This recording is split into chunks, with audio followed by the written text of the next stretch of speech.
before you even get your tree, the most important thing that you can do first is to call 811 or visit callbeforeyoudig.org so that they can mark out all of your underground utilities.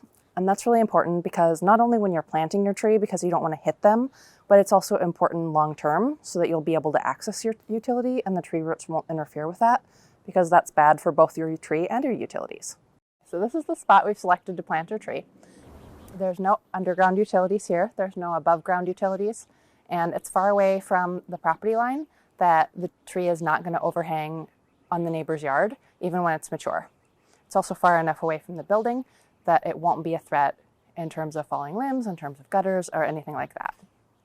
So now we're ready to prepare our tree, and we want to do this so that we know how large our hole should be.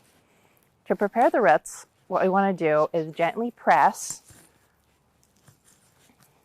on this pot until it will slide easily out.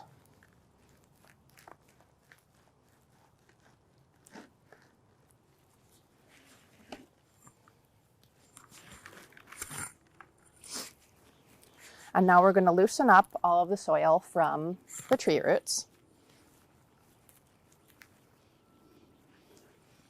It's really important to loosen up the roots so that they're going to grow outward ultimately and not stay circling the pot.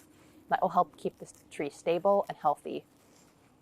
Now that we've unpotted the root ball, we want to look for the trunk flare. So it's a little bit trumpet or cone shaped. It's right about here. The reason that finding this is really important is that this is one of the major places that trees do gas exchange, inhaling carbon dioxide and exhaling oxygen. And we need this to be above the soil so that your tree will be able to grow strong and healthy. We want to look for the first major chunky root, which I'd say is this one. And if there are any small, tiny roots, now is a good time to remove those. Otherwise, they can grow up and strangle the tree later. We have a big circling root right here that's going to prevent the trunk from getting larger, and we want to go ahead and remove that.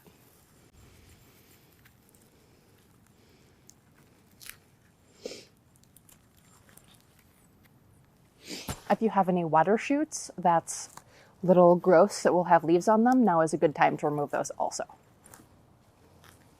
And now we're ready to dig our hole.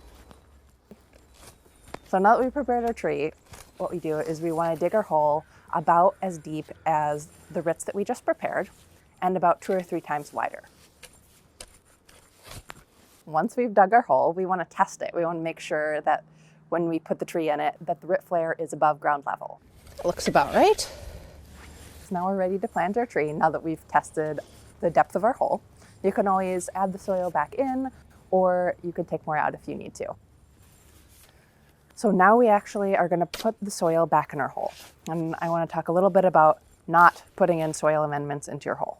The reason we don't want to do this is because we want the tree roots to grow out as far as possible.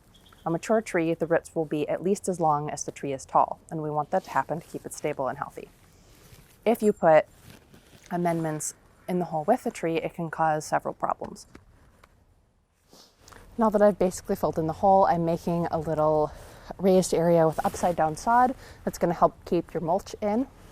Don't forget to leave an area about 2 or 3 inches away from the trunk of your tree so you don't cover your root flare. No mulch volcanoes, please. And then we're going to water our tree. That looks like it's probably about good. So the best time to plant a tree is actually autumn or winter. Even though we think about our gardens most in the spring and summer, autumn and winter are best because your tree is dormant. And the reason that is because in the spring, before your tree flowers or leaves out, a hormone goes down into the roots and causes a lot of root growth. And because during planting, you tend to damage some of the roots, it's really important for your tree to have that nice winter rainy season get established to its new home so that it can be ready to thrive come spring and summer. As far as staking goes, most trees don't need staking. The only reason you would really stake a tree is if it's still falling over after you fill in the hole. If you stake it when it doesn't need staking or you stake it improperly, that could lead to weak wood in the long term, which could compromise the strength of your tree once it's older. So to review, call 811, prepare your roots, dig your hole, root flare, root flare, root flare, mulch, water, and enjoy. And that's how you plant a tree.